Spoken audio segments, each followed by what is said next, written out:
All right, everybody, here we go. Another episode of Pulse of Fins Nation is here. I am your host, Louis Sung. No Ron Caniff tonight. He is out sick, so everybody give him well wishes in the comments. And of course, though, I do have our good friend Chris Early, otherwise known as Duke. Sir, how are you feeling now that we've had our Victory Monday? I'm feeling in first place. I don't know about you. We are in first place, and not just the AFC East, the entire AFC. And we have only one team left to contend with because the Jacksonville Jaguars lost to the Cincinnati Bengals and their backup quarterback, Jake Browning. I didn't watch that game. I don't know if maybe you did, but there are a lot of people talking about how Jake Browning could potentially end up getting a big contract next season just because of how amazing he did for them. I saw some of the stats, but I mean, hey, listen, Matt Castle for the Patriots back in 2008 went 10-6 or 11-5, something like that. I don't. It was 11-5. Yeah, it was 11. They were tied with Miami, but Miami had the tiebreaker. So, yeah, just kind of watch out for those backup quarterback contracts like that. Just because they come in and play one good game, who knows? Maybe Brock, the Jets will give him a big deal. I still remember Brock Osweiler getting paid. Case Keenum got paid. How many times did Ryan Fitzpatrick get paid? Kind of. So Ryan Fitzpatrick carved out a nice career for himself. Oh no, I'm not dissing his career. He played in the league. What is it? 15 years almost. A long time, and he. It was always kind of I seen it was like a running joke. If your team signed Ryan Fitzpatrick to be the backup, the starter was going to get hurt. Yes, the cycle of Fitzpatrick. Yes, but when Miami signed him, he was set to be the starter. So it kind of went reverse. But whatever. Yep. So we're going to get into everything. We're going to do a quick recap of the Washington Commanders game. The Dolphins dominated. And then we're going to get into some of where Miami is right now with the AFC. They control their own destiny, ladies and gentlemen. I want to talk about that. And also we'll get into some of the upcoming Tennessee Titans game. But before we do all that, just want to go ahead and mention that, as always, this show is brought to you by our good friends over at PrizePicks.com.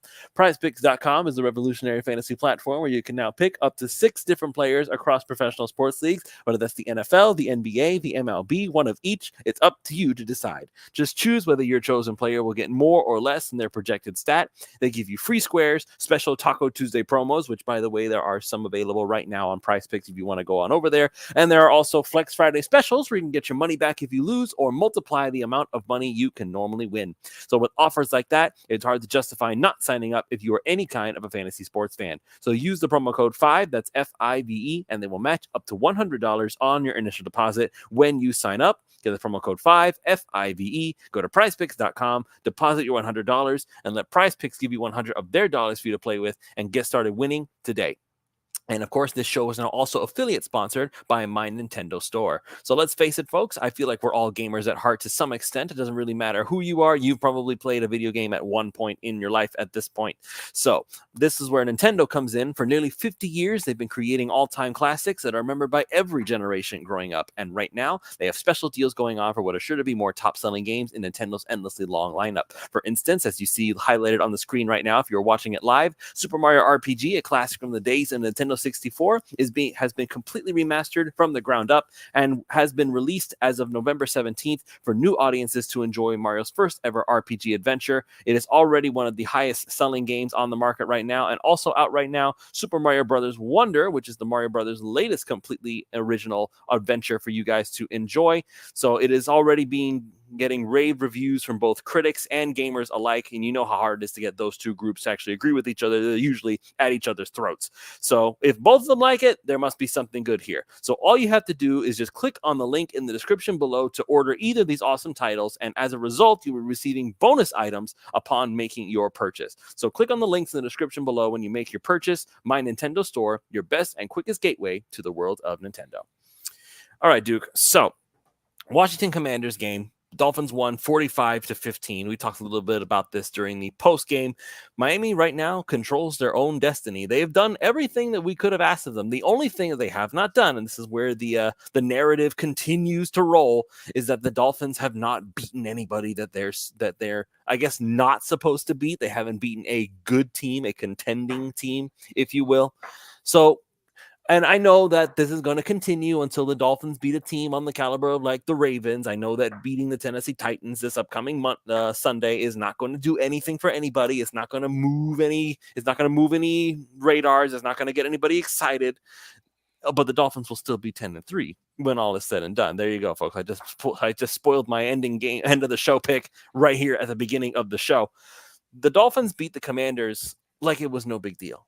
And they beat them in Washington. And this is after everybody was saying, oh, the Commanders are going to put up a fight. They're going to be able to, they're going to surprise some folks with their tenacity and their determination to show that they're not as bad as everybody looks like. Sam Howell is he still the NFL's leading passer? I have to double check on that. But he is not. Who is now? Who in that case? CJ Stroud. CJ Stroud. Okay, so there you go. Houston Texans rookie phenom. But I think Howell is second. Tua is third, but Howell has played an extra game as well. So, Commanders still haven't had a bye. When is their bye? The last week of the season? Week. It's this week. Jeez, man! Like how that's really far into the season. That's wild. But yeah, they're 4-9. So I don't know who there's another team out there that is 13 games. The Cardinals are 3-10.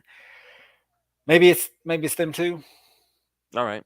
But even then, we were acting like Sam Howell was, he's the NFL's leading passer. He throws more passes than anybody else in the entire NFL, it feels like. Does he also lead the league in passing attempts at this point? Which would probably have a lot to do with why he throws for so many yards. He is the ball more lead. So by how much? That's what I want to know. Well, he's ahead by a good margin, even though he does have the extra game. He's had 509 attempts. The next closest is Patrick Mahomes at 444. So even with the extra game, he has more than 50 more passes attempted than even Patrick Mahomes. And Patrick Mahomes is basically the Kansas City Chiefs' entire offense. So to know that is to basically say, maybe there should be an asterisk next to this whole NFL's leading passer thing. Because if you throw the ball more than anybody else in the NFL, yeah, you're probably going to complete a lot more passes, but it's not that impressive. It's just like when Josh Allen did what he did against the Miami Dolphins last season in Miami, talking about he had himself a terrific game. He got this many yards and this many touchdowns. Did you see how many passes he had to throw to get there? And that was kind of the discussion that was had. Yeah, so when you're looking at that stat, you also have to look at completion percentage, and you also have to look at yards per attempt. So Howell is completing 65.8% of his passes, which is good. You want to be north of 65% in this day and age. But his yards per attempt is 6.8. So he's below the Mendoza line, which is, for me, the Mendoza line is 7. You got to be 7. Although there's a lot of guys kind of below 7 at this point. But for reference, Tua is third in the league in yards, but he is 12th in attempts. He's had 401 attempts, 70.1% completion, and 8.6 yards per attempt. Those two numbers are both second to Brock Purdy. And of course, we all know that they're looking. Some folks are looking at Brock Purdy as a potential MVP candidate. I guess if we can give Tom Brady MVP candidacy and in all the years that he was playing in the league, I guess we can also do the same for Brock Purdy. Because, again, I don't look at Brock Purdy and I don't see like a spectacular playmaking quarterback. I just see a dude who does exactly what he's expected to do, doesn't make mistakes, and he's just always on point, always just chugging along, slowly but surely, taking whatever is given to him. He's just, in that regard, he's perfect. He really is. I got to give him that. I think if you watch him and Tua play, you see similarities in the way they play. They're not going to wow you with athleticism. I don't know what their athletic profiles are like necessarily, but they're not guys that are going to break out of structure and do wild things. Whereas if you watched Sam Howell this week, he was very good at getting out of tackles, breaking away and making plays on the run. So the second touchdown they scored was I don't think it was a design run. I think it was a pass play, and he just broke out and scored. So That's not what you're going to get from guys like Brock Purdy or Tua. What you're going to get is you're going to get accurate passes. You're going to get passes on time. And this offense is designed for that. And that's what they excel at. And not everyone is going to be good at that. And I know that's the big roaring debate on Twitter these days is, well, Tua, throws with anticipation. And that's somehow a bad thing now. Some people are saying. He doesn't have the big arm. And Brock Purdy doesn't have a big arm. But I've got to say, we watched, as Dolphins fans, we watched Tom Brady for 20 years just destroy team after team after team, not because he was scrambling around like a maniac and chucking the ball, no looks or something. It was always methodical, just precision passing. If it was 3rd and 8, you got to stop on first down. You got to stop on second down. It's 3rd and 8. And he throws that 9-yard pass to Wes Welker or Julian Edelman and got the first down. And you're like, and you hated it. And next thing you know, a million paper cuts. Yeah, they always hurt. And it's just like, ow! It's like, stop it. And I watched some of that San Francisco game, and you got that feeling with that offense. Now, I don't want to compare the quarterbacks. That's not what I'm trying to do. What I'm saying is that style, we watched it play out for years and years and years. And that's kind of what you're seeing from these style offenses is Miami seems to be, compared to San Francisco, a little more boom or bust in the sense of you don't see a lot of plays from San Francisco that are, or drives, I should say, that are 3 yards, 70, 84-yard drive like we had the opening drive. So Miami goes down the field and scores in 3 plays, and they're backed up inside their own 20. You don't necessarily see that methodical moving down the field because Miami's offense is a lot more explosive. But it's the same style. It's not wow you with athleticism. It's not wow you with big super duper plays. It is I'm throwing the ball to where it's supposed to go, to the right person that's supposed to get it, and we're just going to make it work. And, unlike Brady, Tua has some of the most explosive players in the league at his disposal. So, it's fun to watch. And I don't think Tua or Purdy or anybody like that should have MVP candidacy ruled out or their play negated because of the style of offense, right? So guys like Josh Allen and Patrick Mahomes, they're the sports center types. They're the golden boys of the NFL. Yeah, they're the sports center types. They're going to make the big plays that wow you and do things. And there's plays that those guys can do that Tua cannot and will not make. But that's not the essence of good quarterbacking. Good quarterbacking is being accurate, making good decisions, throwing the ball on time, throwing it to the right person, making sure that you don't put the ball in harm's way.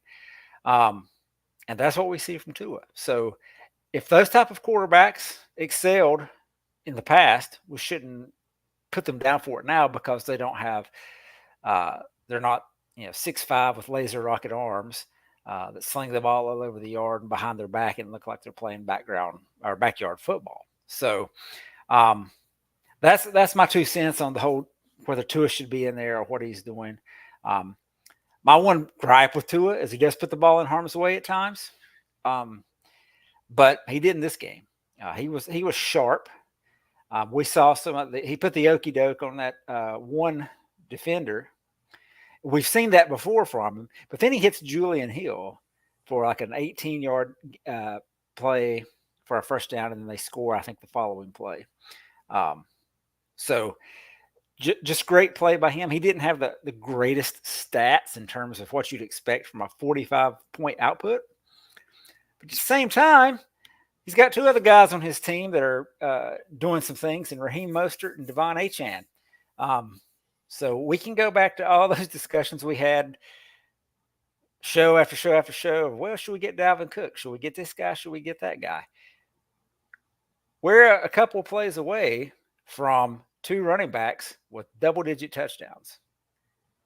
And this is an honest question because I do not know.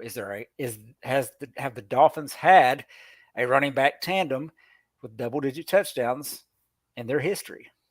So I mean, the closest thing that would come to mind would probably be either maybe like the olden days, like in the 70s, like maybe Zonka and Mercury Morris and them guys, or Ricky and Ronnie. I don't think Ricky and Ronnie had it. The last time the Dolphins had two players with double-digit touchdowns on the season, so I think 2003. Ricky Williams had, I think, 11, and Chris Chambers had 10, or one, vice versa. One of them had 11, one of them had 10. This season, Miami might have 3. And Devon Achane played 4 games. 4 games. He got 2 carries in the first game he played against the Patriots. One of them was called back to a penalty. So he had 1 official carry. He played 3 snaps in the Raiders game. So all season long, the New York Jets, with their top offense, have 10 offensive touchdowns. Devon Achane in 4 games, 4 full games, 9 offensive touchdowns. That's crazy. And so that's my favorite stat of the year so far. I mean, and there's a lot of stats to go around. I wanted to go ahead and just briefly mention this real quick, because the discussion's being had a lot about whether Tua deserves MVP candidacy or whether Tyreek deserves it more, stuff like that. I know Alfredo Arteaga is in the 3 yards per carry only Fins Discord server, which, by the way, it's only $3 a month. Make sure you're joining in on that. And if you missed the show live, it'll be on the 3 yards per carry podcast feed right after this. So the thing about this is I'm going to do a whole show about this as well on Fins Nation, basically breaking down why I feel Tua deserves to be MVP. So make sure you guys are keeping an eye out for that. There are a lot of comments coming in right now, and I want to go ahead and address some of them. I know Duke sent me a message just now in the private chat, basically saying he wants to address this and highlight this. So Parrish Stevens is asking what would be our draft needs at this point. And the funny thing is that I don't mind answering this question right now because it's fun to imagine. Like it's not because we're not looking at this team and thinking, oh, okay, let's try this again next year. Let's find somebody in the draft who maybe can turn this whole thing around. No, now I like to talk about it because I'm thinking, how can we enhance what we already have on hand? And to be fair, we're going to lose some important players. That was actually one of the next questions that was on here. Is Aaron Andrews asking who's going to be the toughest player we're going to potentially lose this offseason? Quite frankly, those two questions almost go hand in hand. So I'm going to go ahead, Duke. I'm going to let you answer the second question first, so Aaron's question, and then you can answer Parrish's one because I feel like they're going to go right next to each other. They will. What if I told you that back in August, or we would be having this discussion, and the question of who could be the toughest player we're going to lose this offseason, and the answer would be Austin Jackson? Would we have believed it and not laughed ourselves off the show? No, wouldn't have believed it for a second. I would have think you would have on drugs. I saw a tweet today. In the first 2 or 3 games, he allowed 4 pressures total and so many snaps. Since then, he's allowed 9 total pressures over the course of 10 games or something. So he may have priced himself out of Miami's range. And it depends on how they feel about the offensive line in terms of, do they want to focus more on the interior or do they want to have the top end tackles? Now, they did go out and get Teron Armstead and paid him to a good deal. So they may value the tackles a little more, and having an athletic tackle that can get out there and, on some of these run plays, Keon Smith is a good thing to have. So I don't know, but he's potentially the biggest loss. But I'll group that together and say it is it's one of the 3 offensive linemen. Christian Wilkins is an obvious answer. We kind of know where that's going. I think they get something done with him. But yeah, it's going to be one of those offensive linemen because I think they'll get Wilkins, and I think they will get 2 offensive linemen. I don't think they can sign all 3. And Connor Williams is the highest graded center according to PFF. Robert Hunt is the 5th highest graded guard according to PFF. So it's some tough choices. I do not envy being Chris Greer and Brandon Shore in this situation. As far as biggest draft needs, it's quarterback. Just kidding. Although it would be nice to draft a backup quarterback if Skylar Thompson can't be that guy. And so far he's not been that guy. But You're not feeling the Mike White hype? well, you want somebody cheap, preferably, just because you're going to need to crunch some numbers to get some guys to fit in, and you want to try to trim as much of that cap fat as you can. So getting a fifth or sixth round rookie quarterback to be a backup is a cheap option to have. And you never know when it might work out. Let's say something happens to Tua next year and you have another Brock Purdy step in. So that's rare, but could happen. As far as overall draft need, I know what I want. I don't think it's a need, but it's what I want. But I'm going to say, not counting the offensive line, since we've already covered that, I think it's going to be the linebacker position. David Long has 1 year left on his deal after this year. Jerome Baker has an out after this year, and he has a fairly high cap number. If they can work that and get him back, it will not be a need. But if he becomes a cap casualty, Duke Riley stepped up and played well this game, but can he do that over the course of several games? And so far, we've not seen anything from Channing Tindall to suggest he's the answer. That's not to say he isn't, but we've not seen it yet. So I think having a linebacker, particularly one that can fit in, because we play a lot of nickel, a guy that's going to be going to have, they're going to have to be able to fit the run and cover. And Baker can do that. He's just expensive. So they didn't do a restructure last year. Can they do something and get him on a lower cap number for this year? So that's I think is a big draft need. Most other positions I think are well filled in. There's some depth and there's some young players there. Obviously, they don't focus on the tight end position a lot.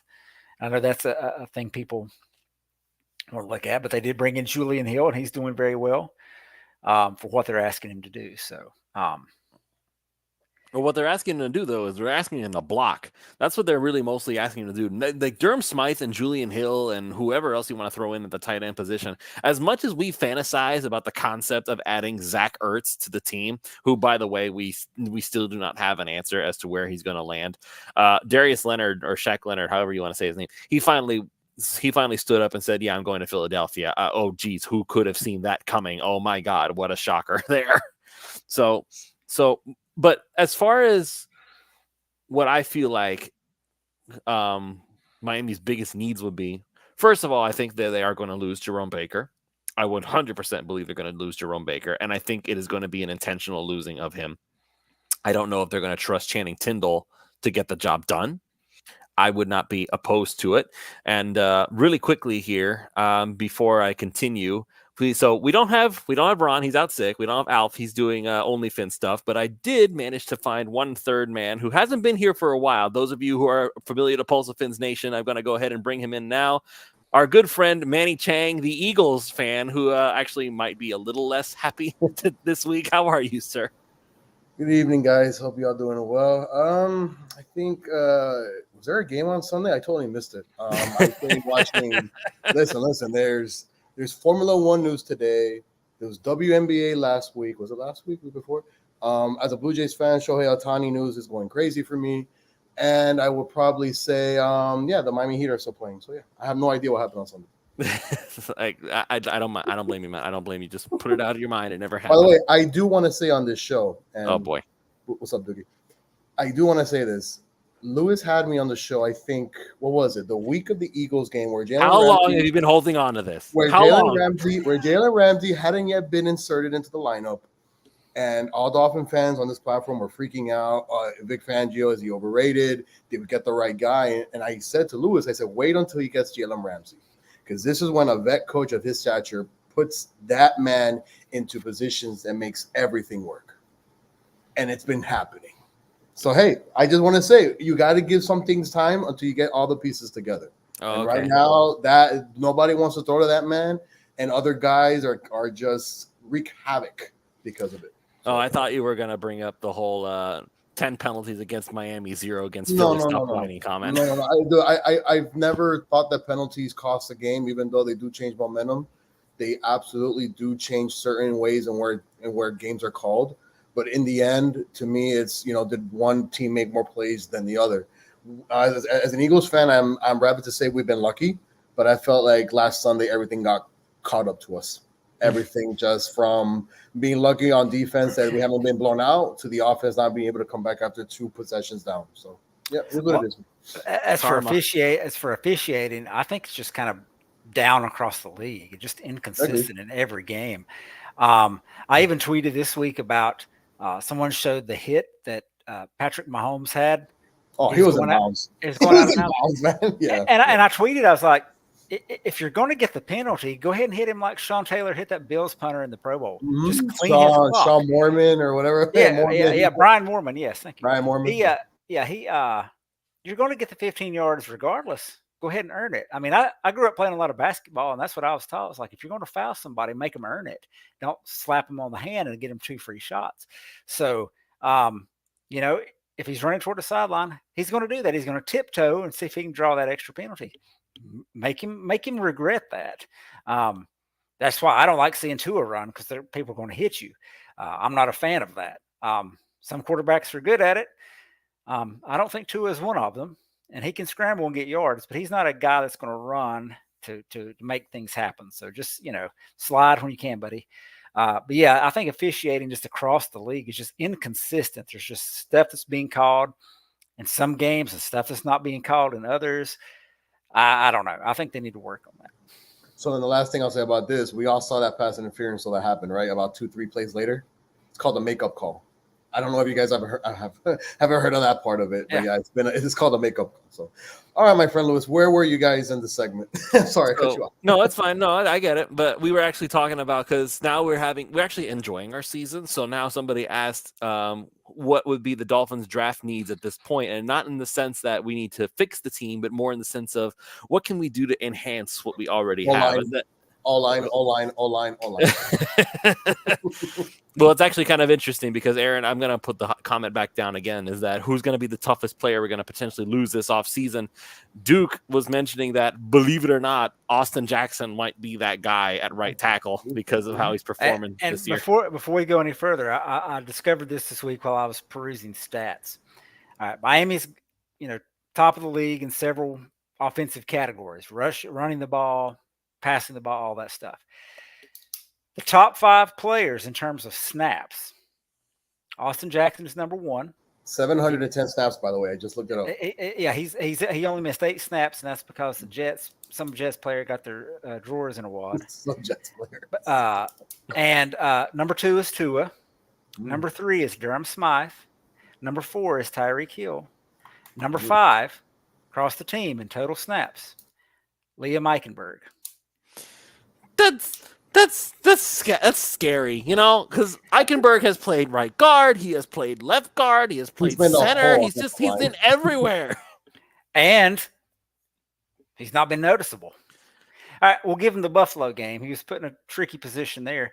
But have you watched any of these games and said, dadgummit, Liam Eichenberg, get your stuff together? You have not. Same thing with Austin Jackson. And if you'd have said that on a show in August, I would have laughed at you. I think anybody would have. By the way, Austin Jackson in 110 snaps has only had 6 penalties called and has allowed only 2 sacks. I don't know what kind of pretty elite, if you ask me. I do not know what sticky notes Butch Barry has been putting in his locker, but whatever they're saying is incredible. And here's the thing about Austin Jackson: he's 24 years old. He won't turn 25 until, I think, right at the time the season starts. This is a player that you could potentially sign to like a 6-year deal and get all 6 years out of it. So, yep. And I see the comment. That's why we love Butch Barry. Go ahead and put a statue of him somewhere on the premises. He has earned it.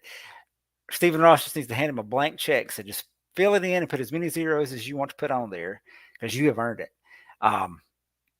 It still baffles me, man, because I want to know. I want to know, what was it? What did he do specifically? I don't want to hear about sticky notes in lockers. What did he do? What did he say to piss off the entire Denver offensive line room? Because he's here in Miami and he's performing miracles. What is with those guys in Denver? I don't know, but he was what the doctor ordered for this team. So I'm hoping. I don't think he's going to be a candidate for a position upgrade. I don't think he's going to OC or something like that. So No. This may be the first offensive line coach that we've had in consecutive seasons since the Joe Philbin era.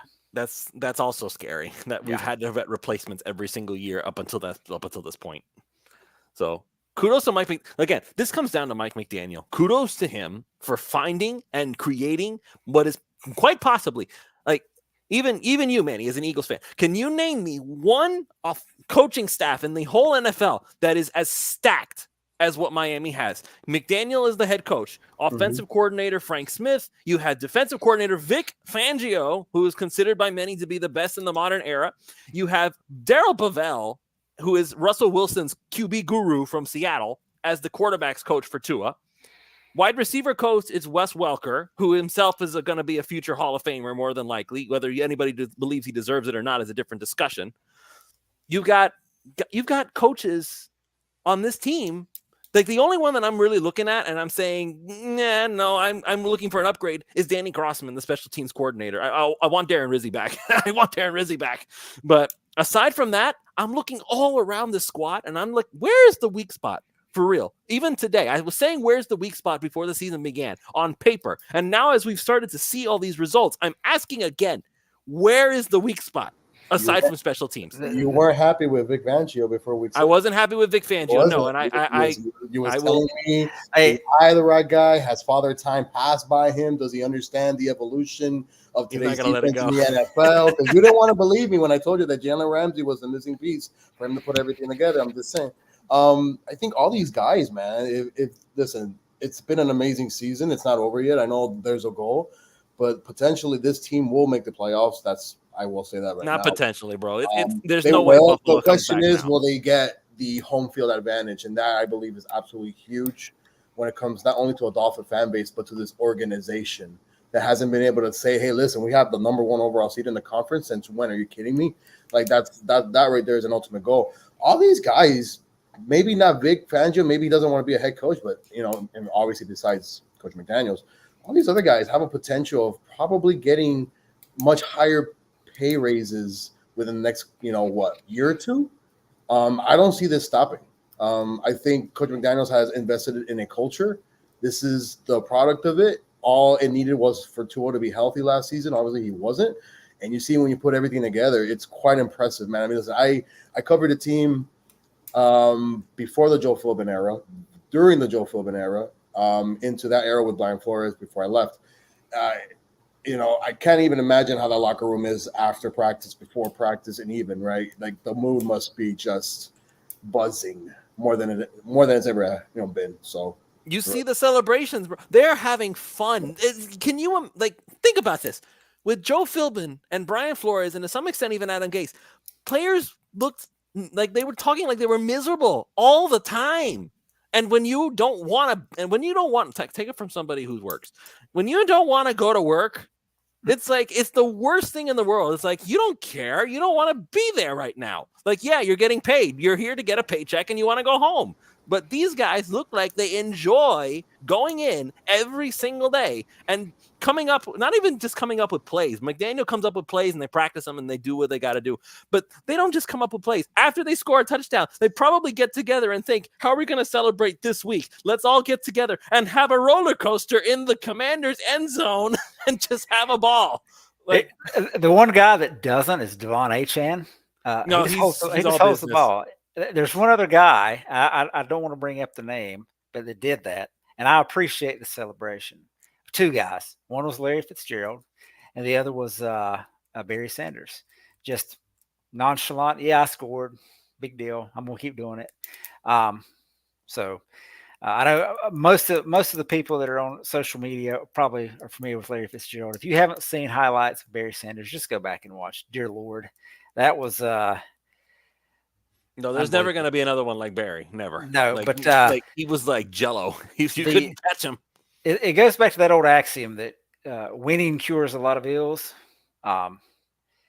If his team were 6-6, I don't think you'd see happiness. I think you'd see a little more seriousness. The last team that I can remember that looked excited was the 16 Dolphins. when they were winning and going to the playoffs. So I think that there's stuff going on there that they're positive about it, but it's paying dividends. So and that's like that way for any team. I mean, even the Eagles, look at them; they've got a good staff, they got some talent. But if they were 6-6 instead of 10-2, you'd probably see some stuff going on. Is how it is. But so as long as they keep it winning, and they've got a good chance this week against the Titans. I don't know if Derrick Henry's going to play or not, but it sounds like Jeffrey Simmons is going to be out, which is good because Robert Hunt's week to week again. So that probably means he's out. Yeah, I feel like this is just code at this point for like, yeah, we're trying to save all our best players for when we go to the playoffs. Not if, when. I think they've already – Mike McDaniel can talk about how, when it's a 13-game season, let me know, and I'll let you know how I feel about it then. But I'm pretty sure, even if it's just in the back of their minds, internally speaking, they have already penciled in playoff schedule practice. I'm sure they have. There's no way they can't, because if all they have to do, really, realistically speaking, if they just go 11-3, unless they have a collapse of epic proportions, they're going to get at least 12. They're going to get at least 12.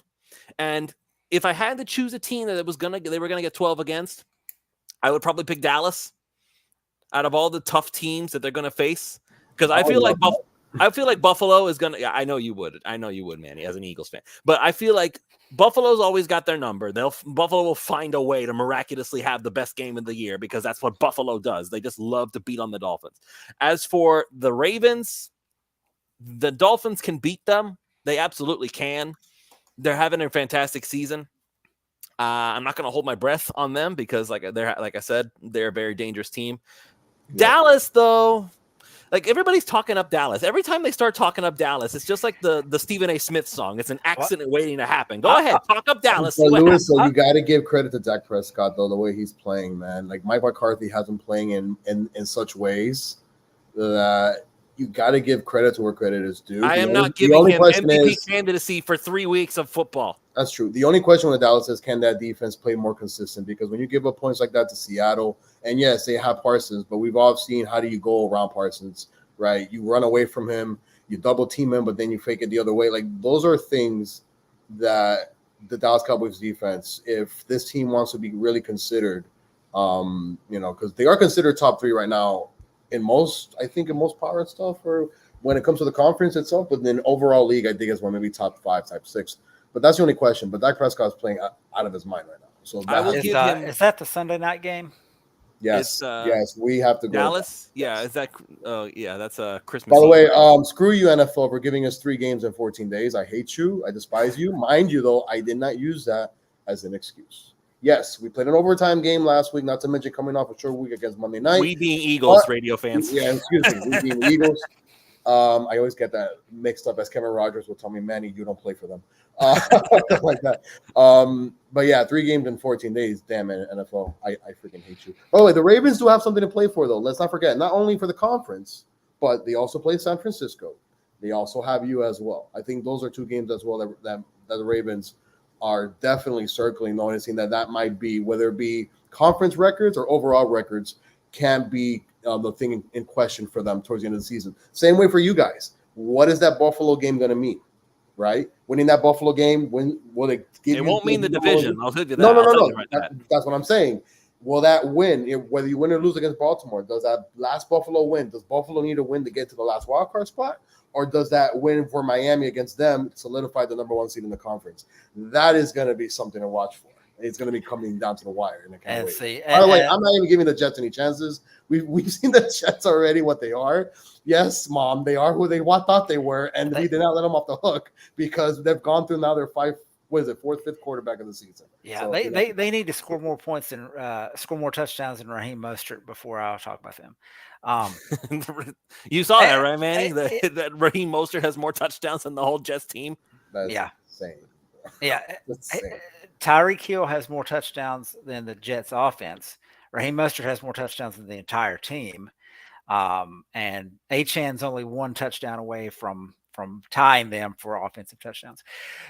But if you talk about the Dallas game, I looked up these stats today. At home, Dallas is averaging 41 points a game. On the road, it's different, right? On the road, it's 23.7. Yeah. 2 of those games were against the Giants, where they scored 40, and against Carolina, where they scored 33. The highest they scored on the road outside of that was Philadelphia. They scored 23 points. Excuse me. So if you take those games against non-crappy teams, they're averaging 17.25 points on the road. Now, it's a late start game, and I don't know what time the sun sets in Miami, but it's probably going to be a night game for most of that game. The sun sets here in North Carolina about 5:15. So, Chris, for us, sunsets at 5 o'clock, man. Like that's sun. Yeah, well, the farther down, and by 5:30, we're like, "Where's the lights?" Yeah. So it's going to be a night game essentially. Yeah. So the heat's not going to necessarily play a factor. But there was that stat that they showed on the Thursday night game where Dallas is like really good on turf and not as good on grass. So I like Miami's chances in that game. This is going to be a good matchup for them. Like playing in a mirror. Baltimore, I mean, Miami has one of the best passing offenses, one of the best rushing offenses, and they're going up against one of the best defenses in the league. But it's the same thing for Miami's got one of the better defenses in the league, or they're starting to come around. And they've got and the Ravens don't pass as well, but they run the ball very well. I think they're the number 1 rushing team in the league. So it's going to be strength on strength, and that's going to be a heavyweight bout. I'm looking forward to watching it. As far as this game coming up, I don't really want to overlook it. The team is not, because they're professionals and they do that, but we can kind of overlook it. I don't think I'm disappointed that we don't get the quote unquote Tannehill revenge game. Is Tannehill still hurt? No, he was the holder. Wait a minute. Are Dolphin fans really still like that? Like binging about Ryan Tannehill? Like, now, look, I was a Tannehill fan. So was I. But the Ryan Tannehill era Dolphin ran its course. Okay, what do you want him to do? So, I just think it would be cool to watch him out there and play again. But I don't see them putting up too much of a fight in this one. Having Baker not around will hurt in the run game against Derrick Henry. But at this point, I mean, I can tell you who the because I'm a nerd, I can tell you who the receivers are for the Titans. But outside of DeAndre Hopkins, they don't have a lot of big time perimeter weapons. The guy that's probably worries me the most is the tight end Okonkwo. I think they say his name, Okonkwo. Because tight ends always seem to give Miami issues. So I think we're going to see a lot more of JPP in this game. He's going to be on there to set the edge in the run game. I think we're going to see a lot more Raekwon Davis snaps, because I think we're going to see a lot more base in this game. And they're going to say, you know what? We don't care if you get out there. We're going to trust our secondary to stop your guys. And their offensive line is, 2019 Dolphins-esque bad. So it's not good. So I expect a lot of penetration from guys like Steeler and Wilkins and whoever else. So Andrew Van Ginkel is going to go ballistic. Speaking of players that it's going to hurt to see them go. Van Ginkel is going to play himself into a top tier pass rushing contract. Yeah, he's going to get there. I want them to re-sign him. I think they will. It's not going to happen. It won't. They cannot afford him. They can't afford him. I don't think the market for him is going to be as robust as people think. Then 31 NFL teams are not paying attention. Well, I mean, I don't think they're going to. He's not going to go out there and get like the $20 million a year edge rusher contract with as much penetration as he gets, bro. He gets anybody who watches the film. But I think he'll get a nice deal. But I just don't think it's going to be like top of the market deal. And if that's the case, I think Miami can find a way to squeeze him in.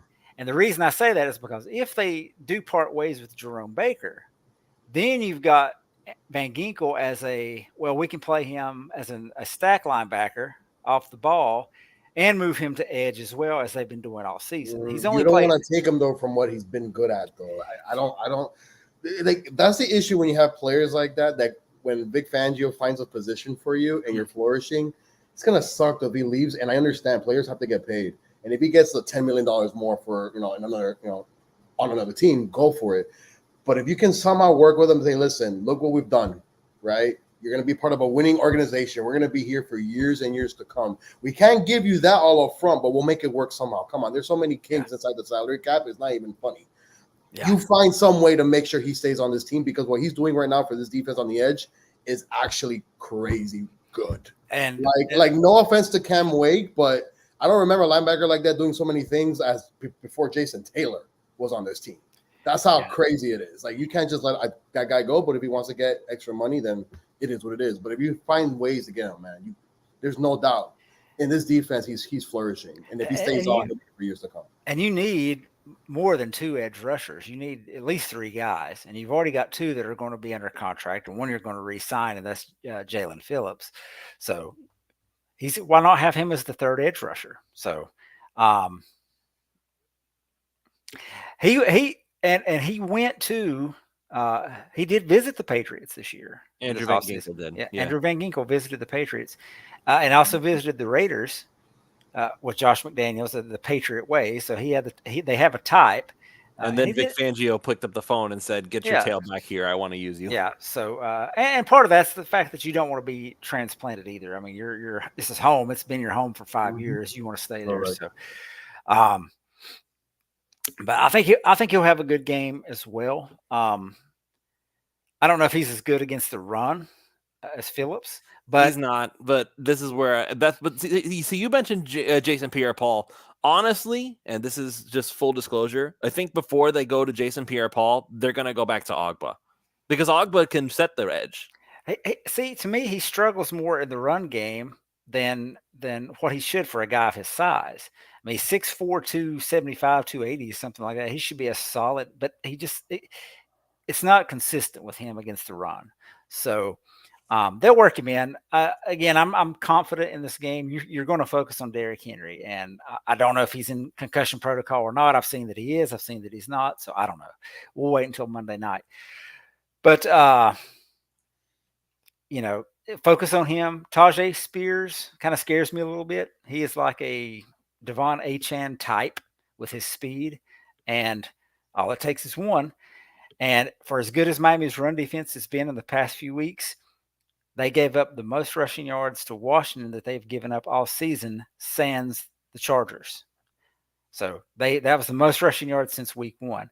Coincidentally, that was the least amount of net passing yards that they've allowed. So they gave up the least amount of passing yards to the passing leader and gave up the most rushing to that team. So that's what I'm focusing on. I'm like, I'm loading the box. I'm going to stop Derrick Henry. I'm going to stop Spears, and I'm going to force Levis to throw it outside where Jalen Ramsey and X are lurking. And if they beat us that way, good for them. DeAndre Hopkins is going to get so frustrated. He's going to be pissed. I cannot wait. All right. So, Duke, it's time for that time. It's that time of the show. 0 hero and your final score for the game. It's we got to wrap this up. We got less than 12 minutes left. All right. 0. I'm going to go with Emmanuel Ogba. I think he'll get some pass rushing snaps, but I think they'll use JPP more in in run defense. He'll get his snaps. I just think he's not going to necessarily show us what we want to see from him. Hero, I don't know enough about the Titans to give a good guess on this, but I'm going to go with Achane. I think they're going to continue to work him in. I think it'll be a situation where Miami gets up and stays up, and he'll get some garbage time minutes like he did against Washington. So I think he puts up another couple of scores, gets those double-digit touchdowns for the season. Score, I'm going to say 35-14 Dolphins.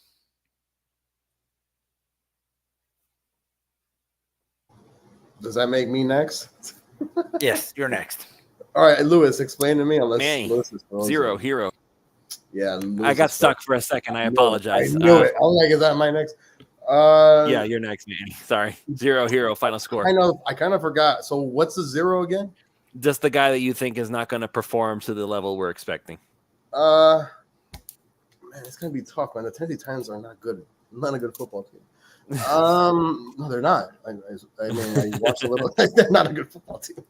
I can't listen. I'm not gonna name. I just don't see where one guy can cost them. Jason, look, listen. I'm gonna give you the. If anything, it's Jason Sanders. That's about it. There you go. I'll give you the easy answer. Jake missed a field goal. Jake Bailey. As far as Bailey, oh my God, Jake Bailey pisses me off, bro. He's a bad punter, man. Give me Michael Turk. As far as hero, listen. Tyreek Hill is on a mission, man. He wants 2K. He doesn't care how he gets it. What's the record? Is it 2160? No, there's nobody's ever done it before. Receiving? Nobody's ever hit 2,000. Receiving, I think 1964 or something. Something Calvin like that. Johnson. Freaking Megatron. Yeah, listen. I think Tyreek Hill's on a mission, man. Tyreek Hill, I think again, close to 150, 1 or 2 touchdowns. That's gonna be it. You know that if he doesn't get it in 16 games, they're gonna put an asterisk on it, right? Who cares? Who cares? Everybody, apparently. Bro, the Patriots were undefeated to they lost the Super Bowl. Come on, okay. I don't know anybody who still counts that as an undefeated season, though. Bro, there's plenty of Patriot fans I saw argue with today. Okay, well, it's never been done in the salary cap era, bro. You still lost the Super Bowl. Calm down. Dolphins 34, Titans 17. All right, so I'm gonna go ahead and just pick my hero first. I'm gonna go ahead and say that this is gonna be a little bit of a weirder one. I am going to say. And this is something that because I want to highlight what exactly is happening. I want to say my hero is River Craycraft. And the reason I say that is because I want to put eyes. I want everybody to see what it is that he does when he's out there. He's not making plays, he's not catching passes. And the few times they tried to do something weird with him last game. It wasn't that effective, but they tried to do something with him. But what River Craycraft does as a blocker, every single play that he is out there, he opens things up. You want to talk about Tyreek Hill opening things up? The guys who are doing the blocking that opens things up. You want all these huge rushing lanes that just somehow these super speedsters can get up to speed and be able to go as fast as they do. River Craycraft gets in there and he gives it everything he's got, every single block. I want River Craycraft around for a good long time as a support role player. He can do exactly what this offense needs to function. So the only reason I'm picking Craycraft as my hero is because I want everybody to watch him and see what he does. Educate yourselves. This is even me as a non-film watching person, because I don't have that kind of time to be able to sit and just watch film every day. I want you guys to see what River Craycraft does every single game. It is phenomenal. As for the 0, I'm going to go ahead and say that the 0 is going to be Bradley Chubb. He hasn't been quite as strong these past couple of weeks. He had himself a good stretch there where he was just going ballistic. But lately, I don't know, we haven't been seeing him flash as much. And that's really the only 0 quality that there is. It's not so much that he's going to be bad. It's just that he's not going to do as much as you'd hope. And so when Chubb raises the standards, he has more room to be the 0, because now all of a sudden it's like, oh, well, he didn't have a fantastic game, so he gets to be the 0 this time. But I do think Chubb will he may not get a sack. He may get one, but I think his presence will be felt is in run defense. I think they will make a concerted effort to run away from him and go to the weaker side, obviously. That just limits things even more for the Titans, more than they already are. So my final score, I'm gonna go ahead and say that it's gonna be something. I don't want to say they're gonna put up 40 again. I very rarely ever say that. Like, that's why I always estimate low. I always estimate low because it's like assuming that they're gonna hit 40. It feels so arrogant, when you say it. Think about it. Well, think about it. Your defense is playing really well right now. Yes, they are. 6. Like, I'm just saying. I understand that, but it's like, it's just like, to be able to go out here and say that, oh yeah, my team can score 40 on a regular basis, it just sounds so arrogant. Knowing that, like, think about it. If any other team If any, like you're Manny, you're Eagles. If you came out and said, I expect my team to score 40, and if they don't, I'll be disappointed.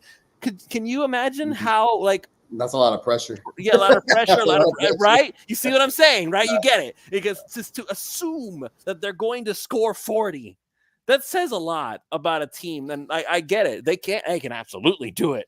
Like, I would not be surprised if they do it, but it's like to predict it is harder. Here's the thing about the 40-point deal. Miami's had 2 games this season where they've not turned the ball over.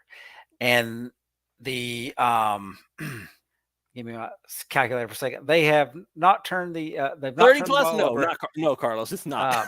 30 plus. They've not turned the ball over in 2 games, and the average score in those games, 57.5 points.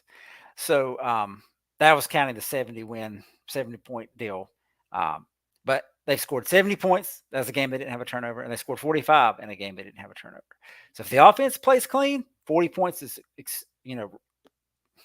I wouldn't say expected, but it's like, well, I think we can get there. Oh, it's definitely possible. Chris, be honest. Possible. Chris, be honest. It's very doable. That's all you got to say. It's very doable. It's very doable. Now, I'm not going to say that because the Dolphins have played 12 games and they've had 2 clean games. So expect them to have. And I mean, look, the Carolina game would count if it wasn't for the backup quarterback throwing a pick 6. So really, does it count?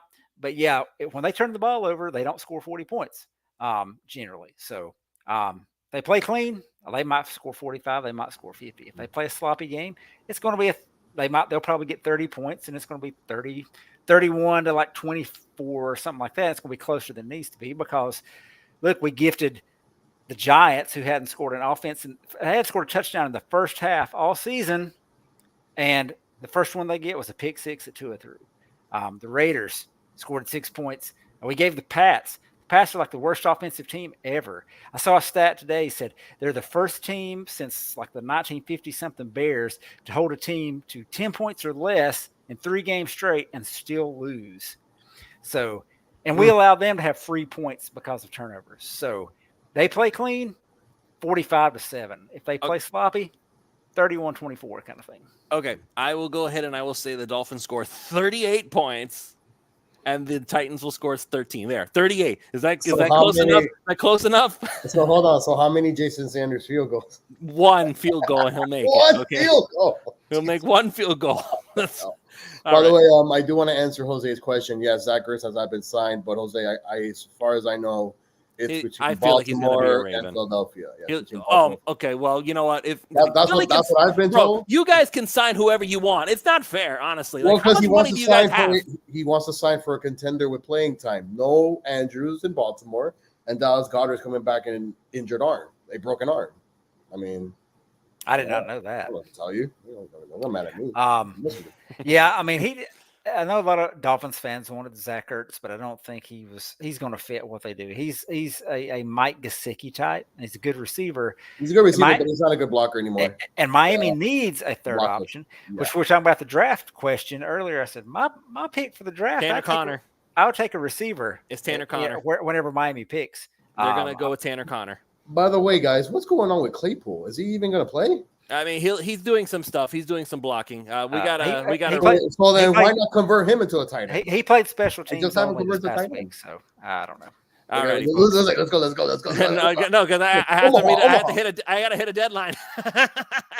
Because I gotta hit the hour. We gotta about to hit the hour mark. So everybody, thank you all so much for joining us. We really appreciate you spending the time with us. Make sure that if you haven't already done so, you go to prizepicks.com, use that promo code 5, that's FIVE, and then we'll match up to $100 on your initial deposit when you sign up. And go ahead and click on the links in the description of this YouTube video. Go to My Nintendo Store, click on those links when you make your order, and you will receive bonus items when you make your purchase. So that's going to be it. We will see you all next time for another episode of Pulse of Fins Nation.